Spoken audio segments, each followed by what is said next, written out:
Master Key. Coba katakan bersama dengan saya, The Master Key.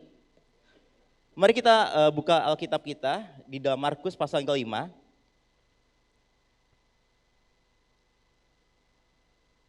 Markus pasal yang ke-5, ayat 25 sampai dengan 34.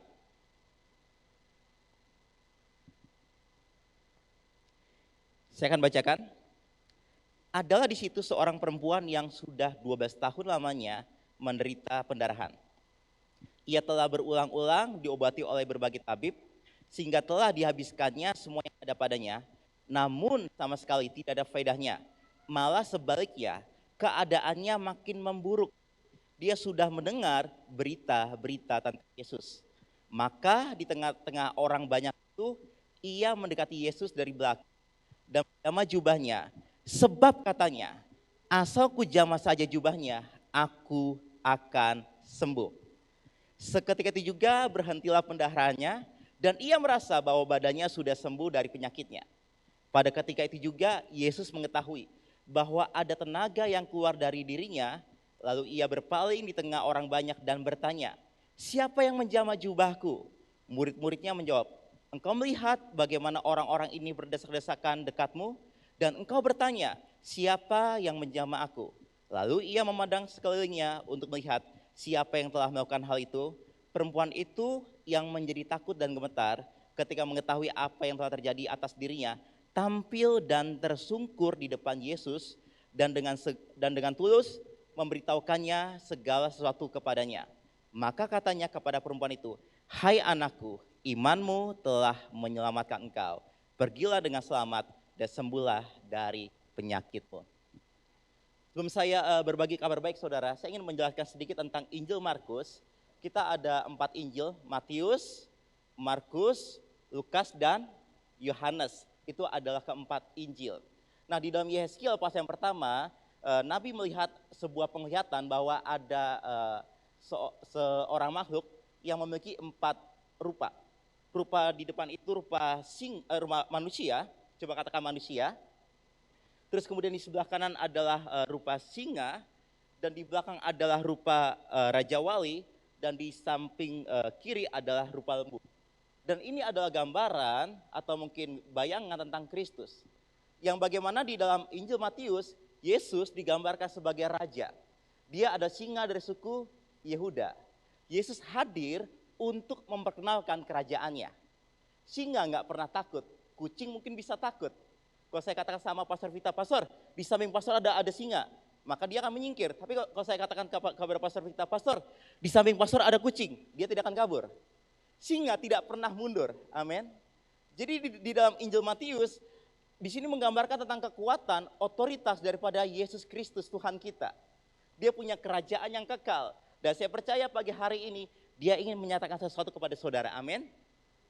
Nah di Injil Markus, Yesus digambarkan sebagai seorang hamba Allah yang setia. Coba katakan bersama dengan saya, hamba Allah yang setia.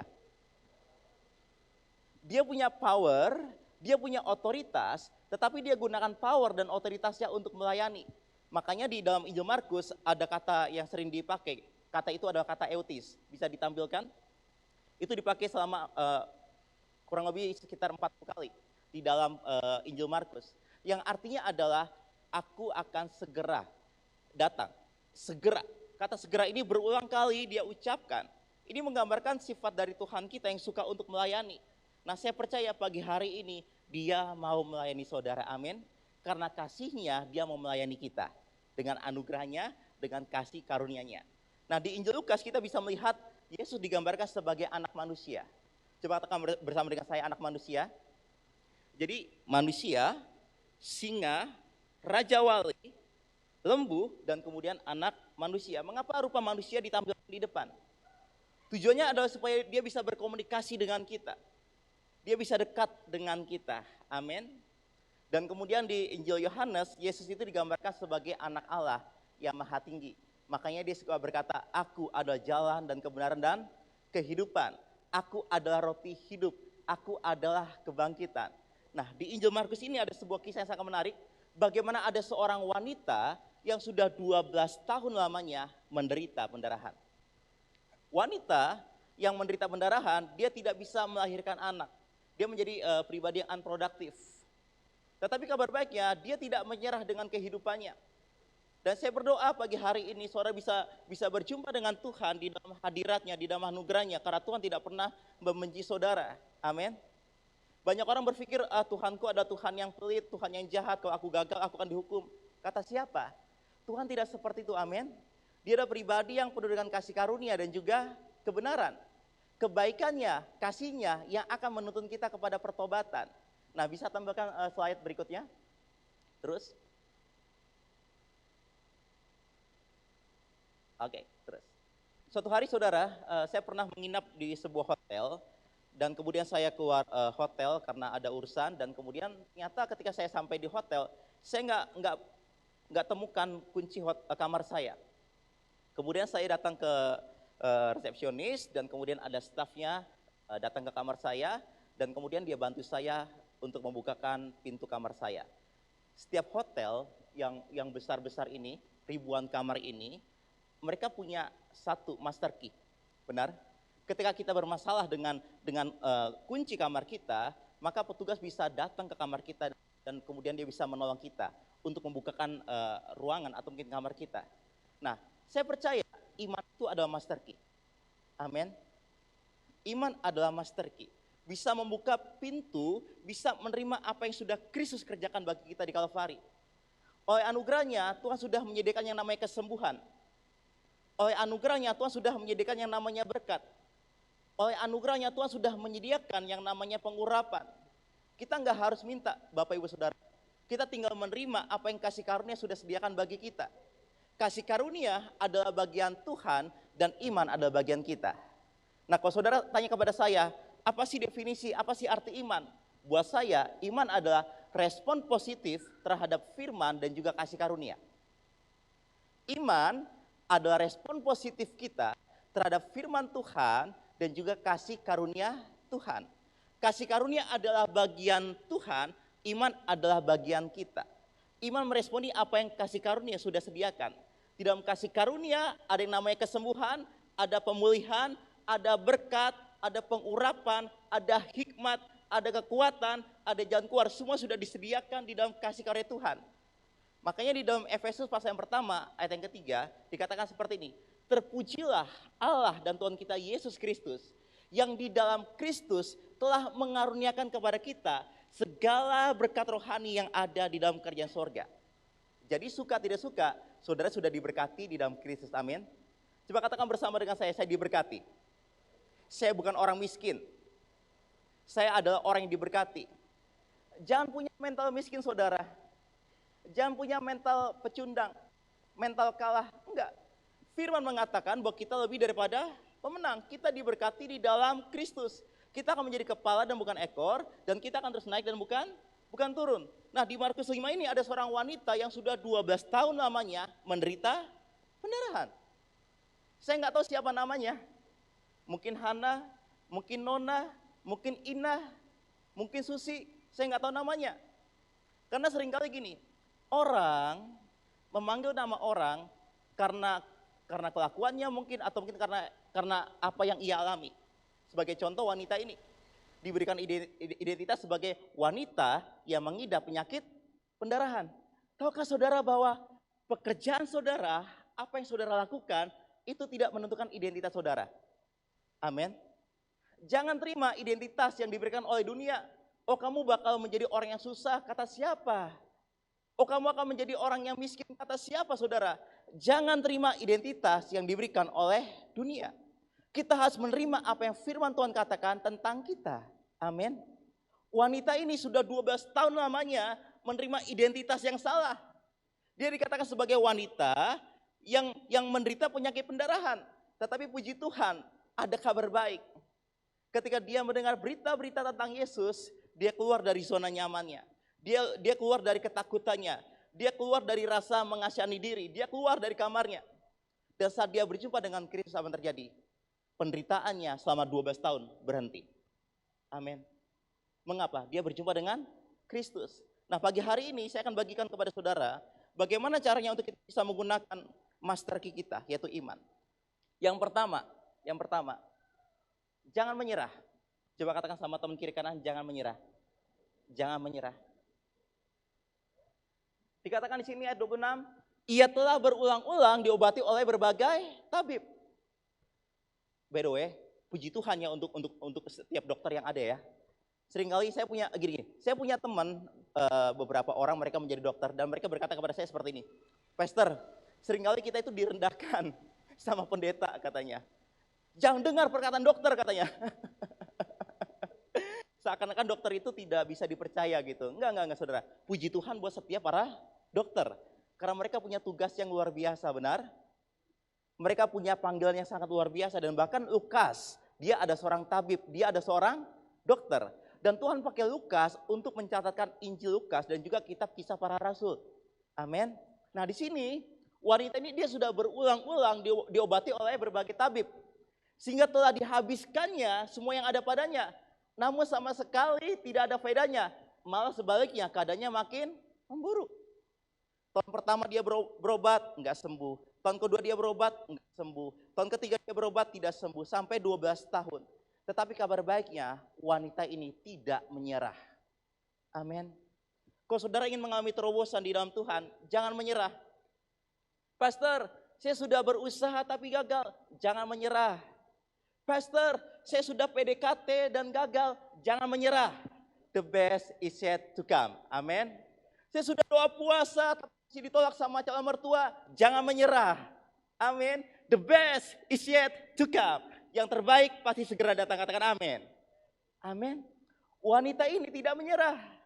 Dia datang di hari pertama, hari kedua, sampai 12 tahun.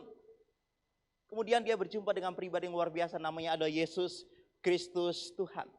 Untuk kita bisa menggunakan master key kita, yang pertama, kita tidak boleh menyerah.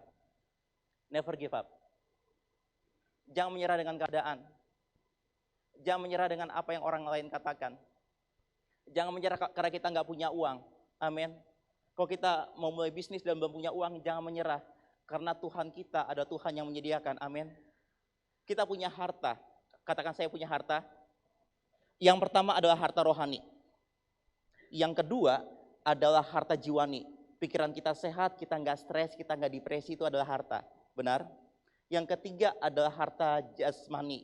Tubuh kita sehat, kita bisa bergerak, itu adalah harta. Yang keempat adalah keluarga. Lihat kiri kanan, kalau yang datang sama pasangan, itu adalah pasangan kita adalah harta. Yang kelima adalah harta hubungan. Kalau kita nggak punya modal, Bapak Ibu Saudara, kita punya hubungan. Dan Tuhan bisa pakai hubungan kita, pertemanan kita, untuk menjadi akses atau mungkin pintu untuk kita bisa naik ke atas. Banyak orang saya temukan mereka bisa berhasil, mengapa? Karena Tuhan pertemukan mereka dengan orang-orang yang tepat. Wanita ini dia bisa mengalami kesembuhan karena dia berjumpa dengan pribadi yang tepat, namanya adalah Yesus Kristus Tuhan. Dan yang terakhir adalah harta keuangan. Jadi keuangan yang terakhir. Amin. Keuangan adalah hal yang paling terkecil di dalam kerajaan Allah. Yang kedua, bagaimana caranya untuk kita bisa menggunakan master key ini? Yang kedua adalah perhatikan apa yang kita lihat dan kita dengar. Perhatikan apa yang kita lihat dan kita dengar. Apa yang kita tonton seharian. Apa yang kita tonton dan dengar sebelum tidur.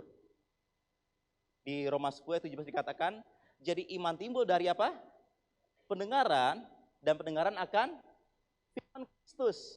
Jadi iman tidak timbul dari sakit penyakit. Banyak orang berkata, ya puji Tuhan karena penyakit ini iman saya bisa bertumbuh.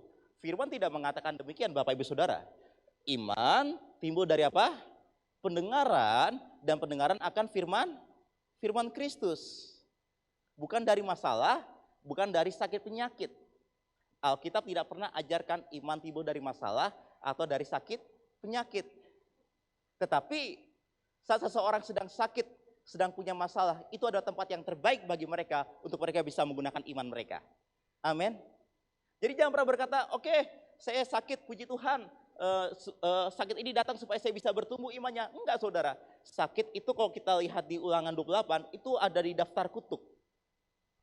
Penyakit berada di daftar kutuk. Kesembuhan atau kesehatan berada di daftar berkat. Jadi di Ulangan 28 ada berkat dan kutuk. Seringkali orang bingung untuk bisa membedakan mana berkat, mana kutuk. Sakit penyakit itu bukan berkat Bapak Ibu Saudara. Amin. Sakit penyakit adalah kutuk. Dan kabar baiknya di dalam Kristus, kita sudah ditebus dari kutuk. Amin. Dia rela menjadi kutuk karena kita di Kalvari, supaya kita bisa mendapatkan berkat Abraham. Yes. Jadi kalau kita sakit, katakan kepada sakit penyakit, aku berkata kepadamu untuk tinggalkan tubuhku di dalam nama Tuhan Yesus. Karena tubuh ini adalah bait suci, bait Roh Kudus, bukan tempat sakit penyakit. Amin. Kita harus bisa mengerti bahwa penyakit bukan bagian dari berkat. Penyakit adalah bagian dari kutuk. Jangan dibolak-balik Bapak Ibu Saudara. Kalau kita punya masalah, kita sakit, kita bisa menggunakan iman kita untuk menghadapi semuanya itu. Nah, kabar baiknya, iman bisa mengalahkan semua hal itu. Amin. Satu hari, di awal abad 19 ada seorang hamba Tuhan yang bernama Smith Wigglesworth. Pernah dengar nama ini? Dia ada seorang pengajar iman yang luar biasa. Tahukah Bapak Ibu Saudara, ketika seseorang ingin masuk ke rumahnya Smith, dia tidak mengizinkan orang masuk ke rumahnya kalau orang itu bawa koran. Kalau orang datang ke rumahnya Smith dan dia bawa koran, dia akan katakan, kamu berhenti di luar, kamu jangan masuk. Kamu boleh masuk, asalkan koran itu jangan masuk. Apa yang Smith lakukan? Dia ingin menjaga imajinasinya.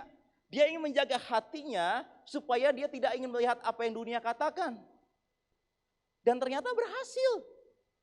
Smith Tuhan pakai sangat luar biasa. Ada begitu banyak orang mati yang dibangkitkan karena pelayanannya. Mengapa? Dia mendengar apa yang Yesus katakan, bukan apa yang dunia katakan. Pertanyaan saya, apa yang kita dengar akhir-akhir ini? Bukan berarti kita tidak boleh nonton berita, YouTube dan lain sebagainya, enggak saudara. Tapi kita tahu kalau kita sedang kebanyakan nonton berita, nonton YouTube atau mungkin mendengarkan kabar buruk, hati kita tahu kok akan capek. Pernah mengalami? Kayak capek gitu. Udah punya tantangan, ada masalah, ada tagihan tuh kayak capek gitu. Itu ada sebuah signal Bapak Ibu Saudara bahwa jiwa kita sedang tidak rest, sedang tidak istirahat. Saran saya kalau kita sedang burn out, sedang capek di dalam jiwa kita, saran saya be still. Be still. Diam tenang, dengarkan suara Tuhan, renungkan firman Tuhan. Saya percaya firman itu yang akan menguatkan kita, firman itu yang akan merubah setiap gambaran-gambaran negatif yang ada di dalam hati kita. Amin. Wanita ini mendengar berita-berita tentang Yesus. Kalau kita melihat di Markus pasal yang pertama, mungkin wanita ini sudah mendengar bahwa Yesus menyembuhkan seorang yang memiliki penyakit kusta. Ketika orang ini berjumpa dengan Kristus, dia sembuhkan.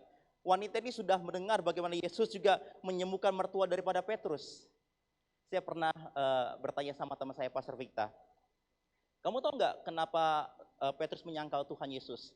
Dia jawab dengan jawaban rohani dan saya sampaikan jawabannya jokes ya. Saya katakan, ya karena Tuhan Yesus menyembuhkan mertuanya. Makanya Petrus menyangkal Tuhan Yesus. Jokes, itu bukan kebenaran. Yang sudah menikah mengerti maksud saya. Wanita ini sudah mendengar berita-berita tentang Yesus. Nah karena apa yang dia dengar itu yang memberikan kepada dia kekuatan untuk dia melangkah keluar dari kamarnya. 12 tahun Bapak Ibu Saudara, dia berani keluar dari kamarnya, dia berani mengambil resiko. Karena pada zaman itu wanita yang punya penyakit pendarahan, dia harus keluar dengan menggunakan kain hitam dan kemudian dia harus berkata, saya najis, saya najis, saya najis, saya najis. Dia harus berkata seperti itu. Tetapi iman berkata lain. Dia keluar dan kemudian poin yang ketiga, dia keluar dari kamarnya, dari rumahnya dan kemudian dia meresponi firman yang dia dengar. Iman dan tindakan bekerja bersama-sama. Amin. Kalau kita beriman, kita juga harus bertindak. Kita tidak hanya berdoa, Tuhan kirimkan aku uang Tuhan. Ya puji Tuhan, Tuhan nggak langsung jawab. Saudara bayangkan kalau Tuhan kirim uang dari surga, apa yang terjadi? Kepala benjol. Benar. Tuhan memberikan kepada kita kekuatan untuk memperoleh kekayaan. Yang dia berikan kepada kita adalah kekuatan, kemampuan, hikmat, pengurapan yang ia berikan kepada kita, bukan hasilnya. Jadi bersyukur kalau tubuh kita sehat, kita punya hikmat, kita punya pekerjaan. Karena Tuhan mau memakai apa yang ada di tangan kita. Coba ya, Bapak Ibu Saudara, lihat tangannya. Coba katakan, tangan ini akan Tuhan pakai untuk menjadi berkat bagi banyak orang. Tangan ini ketika mendoakan orang sakit, maka orang itu akan sembuh. Yes, amin. Karena di Markus 16 ayat 17 mengatakan gini, tanda-tanda ini akan menyertai setiap orang yang percaya. Apa tugas orang percaya? Tugas orang percaya adalah percaya. Saudara nggak usah pusing. Tugas orang percaya adalah percaya. Percaya kepada apa yang firman Tuhan katakan. Markus 16 katakan, tanda-tanda ini akan menyertai setiap orang yang percaya. Mereka akan mengusir setan-setan demi namaku. Mereka akan menumpangkan tangannya atas orang sakit dan orang itu akan sembuh. Tanda-tanda ini akan menyertai saudara. Kuasa Roh Kudus ada di dalam diri saudara. Hari ini adalah hari Pentakosta yang bagaimana Roh Kudus diberikan bagi gereja. Ketika Roh Kudus diberikan, gereja lahir. Jadi gereja ada produk daripada Roh Kudus. Amin. Dan pribadi yang luar biasa itu tinggal di dalam kita. Nah, suatu hari ada seorang anak muda, Pastor Victor, datang kepada saya, dia katakan gini, Kak, doakan aku dong Kak, supaya aku bisa dapat pacar. Terus kemudian saya lihat dari atas ke bawah, dari atas ke bawah. Dan saya katakan sama teman saya, Dek, kayaknya kamu gak butuh doa deh, kamu butuh mandi.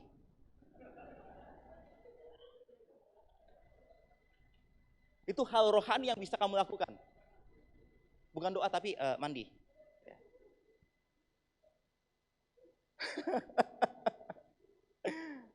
Cewek mungkin gak mau dekat sama kamu kalau kamu seperti ini, Dek. Kamu gak mandi, kamu bau. Sorry to say. Cewek gak mau dekat sama kamu. Jadi yang belum mandi. Berikutnya, gimana caranya untuk kita bisa menggunakan master key, yaitu iman. Yang ketiga adalah perkatakan firman kehidupan. Mungkin beberapa di saudara, kalau Pastor Alan khotbah di sini pasti ngomongnya tentang memperkatakan firman. Ya karena ini memang kebenaran Bapak Ibu Saudara. Amin. Nah, ketika wanita ini keluar dari rumahnya, apa yang dikatakan? Dia berkata, asal ku jamah saja jubahnya, aku akan sembuh. Perkatakan apa yang saudara yakini. Perkataan apa yang saudara imani. Karena perkataan saudara itu punya kuasa. Amsal katakan hidup dan mati dikuasai oleh lidah. Barang siapa suka menggemakannya, memperkatakannya, ia akan memakan buahnya. Takkan berkat untuk anak cucu kita. Anak yang pintar, kamu anak yang diberkati, punya masa depan yang luar biasa. Perkatakan berkat atas bisnis saudara. Perkataan berkat atas keluarga saudara. Atas masa depan saudara, amin. Aku bersyukur kepadamu Tuhan, karena kejadianku dahsyat dan ajaib. Ajaib apa yang engkau buat dan jiwaku benar-benar menyadarinya. Aku bersyukur karena di dalam Kristus aku diampuni, aku ditebus. Aku bersyukur aku ada kebenaran Allah di dalam Kristus. Tuhan tidak marah lagi sama aku karena aku berada di dalam Kristus. Aku bersyukur firman mengatakan bahwa doa orang benar, besar kuasanya. Aku adalah orang benar dan ketika aku berdoa, doaku besar kuasanya. Amin. Perkatakan firman kehidupan. Saudara diciptakan segambar serupa dengan Tuhan. Ketika Tuhan menjadikan langit, bumi dan segala isinya, dia berkata-kata. Dia memberkatakan jadilah terang, maka terang itu jadi. Jadilah benda-benda penerang. Jadi ketika saudara memperkatakan firman, saudara sedang mengerjakan apa yang Tuhan kerjakan. Amin. Saudara sedang mengerjakan apa yang Allah kita kerjakan, apa yang Elohim kerjakan. Dia memenuhi langit bumi dan segala isinya dengan perkataannya, dengan firman-Nya. Nah, kabar baiknya, apa yang firman katakan tidak pernah gagal. Yesus berkata kepada Petrus, Petrus kemarilah ketika angin badai sedang berlangsung. Dan kemudian Petrus berjalan di atas air. Mengapa bisa terjadi? Karena Petrus meresponi firman-Nya. Saudara, stop untuk memperkatakan kutuk. Kamu anak yang bodoh, kamu anak yang bandel. No, stop. Seringkali saya mendoakan orang sakit Bapak Ibu Saudara, banyak yang sembuh dan ada beberapa dari antara mereka yang mati. Mengapa? Saya lihat orang ini terus memperkatakan kutuk. Ya yaudah deh, bentar lagi juga mati. Bentar lagi juga pulang katanya. Ya nggak kaget kalau dia cepat pulang. Perhatikan apa yang saudara katakan. Amin. Wanita ini menggunakan master key, yaitu imannya, dengan memperkatakan firman Tuhan. Memperkatakan kehidupan. Amin. Suatu hari saya pernah berada di masa yang agak sulit, sehingga keadaan itu membuat saya menjadi tidak percaya diri, gambar diri saya rusak. Dan kemudian saya datang ke psikolog, dan kemudian apa yang psikolog katakan? Pak, sepertinya Bapak harus berdiri di depan cermin, dan Bapak mulai untuk memperkatakan hal yang positif kepada diri Bapak. Tahukah saudara, Roh Kudus ajarkan kepada saya, Lan, kamu sering mengajarkan untuk memperkatakan firman, sekarang waktunya untuk praktek. Akhirnya saya bersyukur untuk psikolog ini karena mengingatkan apa yang harus saya lakukan. Saya pulang ke rumah dan kemudian saya mulai untuk memperkatakan firman Tuhan. Alan, kamu luar biasa. Alan, kamu adalah mahakarya Tuhan. Alan, kamu dipilih. Alan, kamu diurapi. Dan hal itu membuat gambar diri saya pulih. Amin. Perkatakan firman kehidupan, karena firman punya kuasa. Dan yang terakhir, yang tidur bisa bangun. Yang terakhir adalah berani untuk bersaksi. Perempuan itu menjadi takut dan gemetar ketika mengetahui apa yang telah terjadi atas dirinya. Tampil dan tersungkur di depan Yesus dan dengan tulus memberitahukan segala sesuatu yang terjadi atasnya, benar? Ketika dia mengetahui bahwa badannya sudah sembuh, sudah pulih, dia tidak tinggal diam. Dia datang kepada Yesus dan berkata, Tuhan, aku bersyukur karena aku sudah sembuh. Aku sudah dipulihkan. Aku sudah sehat. Ya teman-teman, kalau kita mengalami mujizat, kalau kita mengalami terobosan, kalau kita berada di dalam anugerah Tuhan, yuk kita berani untuk bersaksi kepada orang-orang yang ada di sekitar kita. Tahukah saudara bahwa cerita saudara mungkin bisa menolong orang lain? Benar? Apa yang saudara alami dan kemudian Tuhan rubah untuk menjadi sebuah kebaikan, itu bisa membantu orang lain. Ada mujizat di dalam kesaksian saudara. Jangan pernah remehkan kesaksian Bapak Ibu Saudara. Yuk kita bersaksi. Kita gunakan media sosial untuk apa? Untuk bersaksi. Jangan hanya kita post hal-hal yang senang-senang aja. It's okay kita post di IG kita hal-hal yang luar biasa. It's okay. Tetapi yuk belajar untuk bersaksi. Pulang dari tempat ini yuk bersaksi apa yang Tuhan kerjakan bagi saudara. Bersaksi. Beberapa minggu yang lalu saya melayani di dalam penjara di LP Kerobokan.